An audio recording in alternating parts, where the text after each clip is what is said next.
When most people hear the word Jinn, they picture smoke, horror movie demons, or genies granting wishes from a lamp. But what if everything popular culture taught you about Jinn is almost entirely wrong?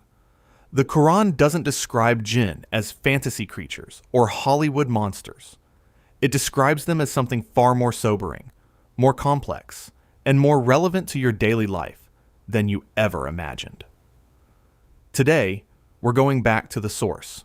Number 1, Jinn are a real, created nation, not a myth or metaphor. Most of us grew up hearing about Jinn the way we heard about dragons, as colorful folklore passed down through generations. Something cultural rather than something real. But the Quran treats their existence with the same matter-of-fact authority it uses to describe the creation of humanity itself. In Surah Al-Hijr, Allah states clearly that He created the Jinn before humans from a smokeless flame of fire, and in Surah Al-Rahman, that same origin is confirmed. Smokeless fire, a substance entirely different from the clay that formed Adam. But their difference in origin doesn't change their purpose. Surah Al-Dariyat tells us plainly that Allah created both Jinn and humans for one reason alone: to worship Him. Imagine learning that alongside the entire sweep of human civilization, every city ever built, every generation ever born, there has existed a parallel nation, invisible to your eyes, created from a different substance entirely, yet bound to the same Creator, the same purpose, and the same ultimate accountability. They live, they die, they are tested, and they will be gathered. The Quran never once signals that this is metaphor or poetry.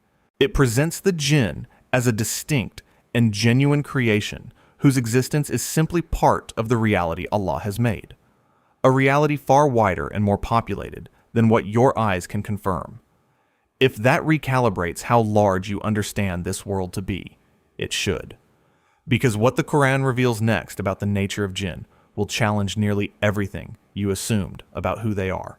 Number 2, Jinn have free will, religion, and moral accountability. Here is the truth that popular culture almost never touches, the detail that changes everything about how you understand Jinn. They are not uniformly evil, not even close. In Surah Al-Jinn, a group of Jinn encounter the recitation of the Quran, and their response is extraordinary. They listen in silence, and then they say among themselves, as the Quran records in the 72nd chapter, that they have heard a wonderful recitation that guides to the right course, and they have believed in it. They then returned to their own communities to warn them, functioning not as demons, but as something closer to preachers. The same surah makes their internal diversity explicit.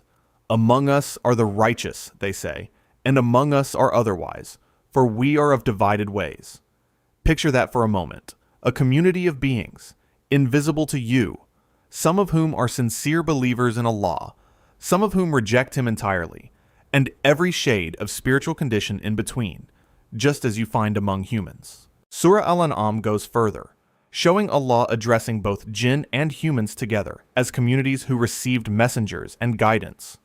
Communities who will together face the consequences of how they responded. The theological weight of this is significant. Jinn are not simply agents of darkness placed in the world to frighten or corrupt. They are morally complex creations endowed with free will, capable of faith, capable of rejection, and fully answerable to Allah for every choice. Understanding this does not make Jinn less serious. It makes the Quranic picture of creation far richer and more just than any horror story ever could. And once you understand that Jinn can choose righteousness, you are ready to understand the one who chose otherwise, the most consequential Jinn in all of Scripture, whose single act of defiance reshaped the story of every human being who has ever lived. Number 3, Iblis was a Jinn, not a fallen angel, and this changes everything. This single clarification, stated plainly in the Quran, carries enormous theological weight that most people simply never encounter. In Surah Al-Kahf, Allah addresses Iblis directly and states the reason his refusal to bow was a transgression. He was of the Jinn, and he departed from the command of his Lord. This matters because angels, as the Quran describes them, do not possess the free will to disobey. They are created for obedience. Iblis could refuse because he was something else entirely. A jinn, a being with will, with choice, with the capacity for pride. And pride is exactly what destroyed him. In Surah Al-A'raf, when Allah asks why he refused to bow to Adam, Iblis answers without shame, "I am better than him. You created me from fire and created him from clay." Imagine the weight of that moment. Every being in creation prostrating before the first human, an act of honor commanded by the Creator himself, and one figure alone remaining upright. Not out of confusion, not out of weakness, but out of deliberate, calculated arrogance. That single act of defiance did not end there. As Surah Al-Baqarah records, Iblis was expelled but given a reprieve, and he used it to declare his intention, to approach humanity from every direction, to make the path of gratitude and worship feel difficult, to whisper and wait. He has been at this work ever since. Understanding that Iblis is a jinn reframes the nature of evil in the Islamic worldview entirely. Evil did not enter the human story through some cosmic rebellion among the angels. It entered through a creation that, like you, was given a choice, and like the worst version of ourselves, let pride make that choice for him. The Quran presents him not as an equal opposite to Allah, not as some independent dark power, but as a creature, subordinate, permitted, and ultimately answerable. Which raises the question you should now be asking. If he is only a creature with limited permission, exactly how much can he actually do to you? Number 4. The Quran defines the limits of jinn power. They are not all-powerful. This may be the most practically liberating truth in this entire discussion, and it comes directly from the Quran with striking clarity. In Surah Al-Hijr, Allah addresses Iblis and draws a firm boundary.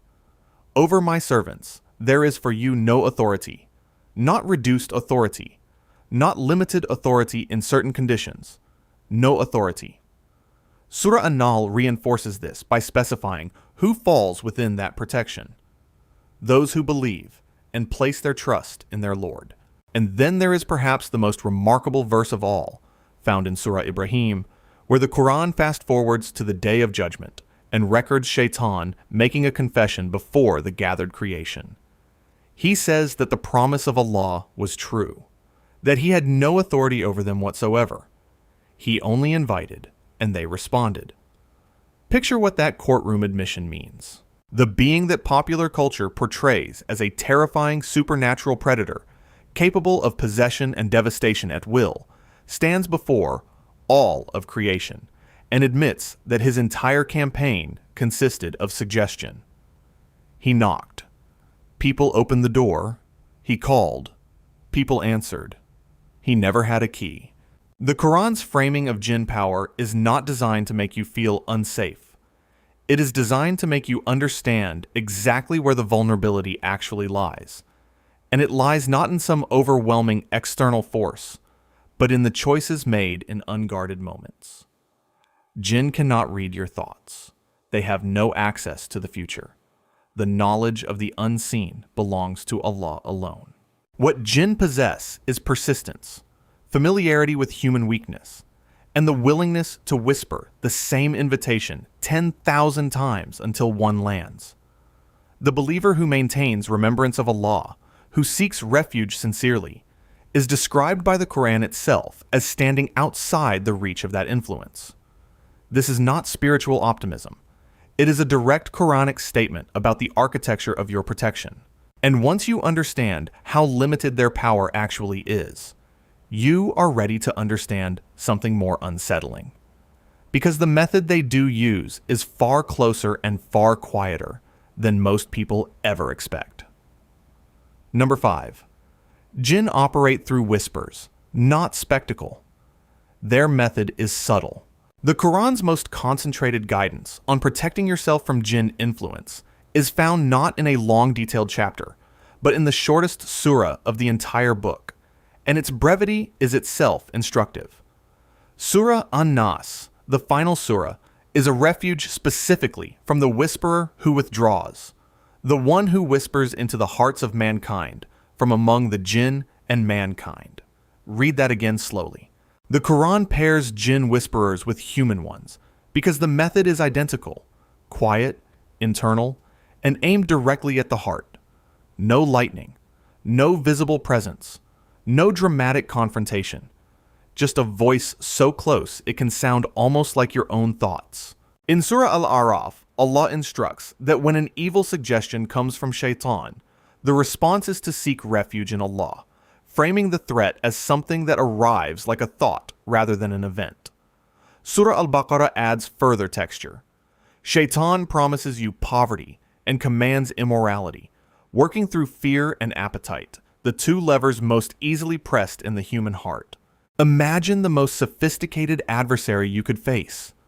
One who never shows a face, never announces an arrival, but has spent millennia studying every pattern of human weakness, every moment when doubt creeps in after loss, every flash of anger that feels completely justified, every rationalization that makes a sin feel reasonable just this once. That is the portrait the Quran paints. Not a monster to be frightened of, but an influence to be recognized. And recognition is the first and most important act of defense, because a whisper only has power when you mistake it for your own voice. The protection the Quran prescribes is equally quiet: remembrance of Allah, sincere refuge, the steady practice of awareness. There is no dramatic counter-move required because the threat was never dramatic to begin with. This reframes every conversation about jinn away from horror and toward honest self-examination. The battlefield the Quran describes is not a haunted house. It is the interior of the human heart. And to understand just how seriously Allah takes this subject, consider that He dedicated an entire chapter of the Quran not to warning you about jinn, but to letting the jinn speak for themselves. Number 6, Surah Al-Jinn gives an entire chapter to jinn who believed, and what they say is extraordinary. There are 114 surahs in the Quran, and one of them bears the name of the jinn. Not as a warning, not as a horror, as a testimony. Surah Al-Jinn opens with a group of jinn recounting their own encounter with Quranic recitation in the first person, and the detail and sincerity of what they report is remarkable. They describe having heard a recitation that guides to the right course, and say they believed in it immediately, that they will never associate partners with their Lord. They reflect openly on their past errors, acknowledging that they had assumed wrongly that neither humans nor jinn could ever speak a lie against Allah. They describe the diversity within their own community with the kind of honest self-awareness you might hope to find in any sincere believer. Among us are the righteous, and among us are otherwise, for we are of divided ways.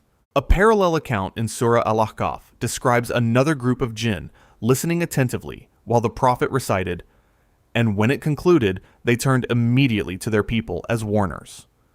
Picture that, beings from an entirely different order of creation, shaped from smokeless fire, listening to the same words available to you right now, reaching the same conclusions about Allah that every sincere human seeker has reached, and then becoming missionaries without hesitation. The Quran records their testimony as worthy of its own chapter because their story carries a message for humanity, that the call of Allah transcends the boundaries of species, that the invitation to worship is universal, that creation is wider and the mercy of Allah more expansive than any narrow cultural framing of religion allows. Surah Al-Jinn is not a chapter about danger. It is a chapter about the reach of guidance. It asks you quietly whether a group of jinn hearing the Quran once in the darkness responded with more urgency than you have responded to a lifetime of access. And having seen what jinn can choose, faith or rejection, gratitude or defiance, the Quran now brings both their story and yours to the same unavoidable destination. Number 7, jinn will face judgment. Their story and yours end at the same place. Everything the Quran has revealed about jinn, their creation, their free will, their diversity of faith, the limits of their power, the subtlety of their influence, the sincerity of those among them who believed. All of it converges on a single point that the Quran states without ambiguity: they will be gathered.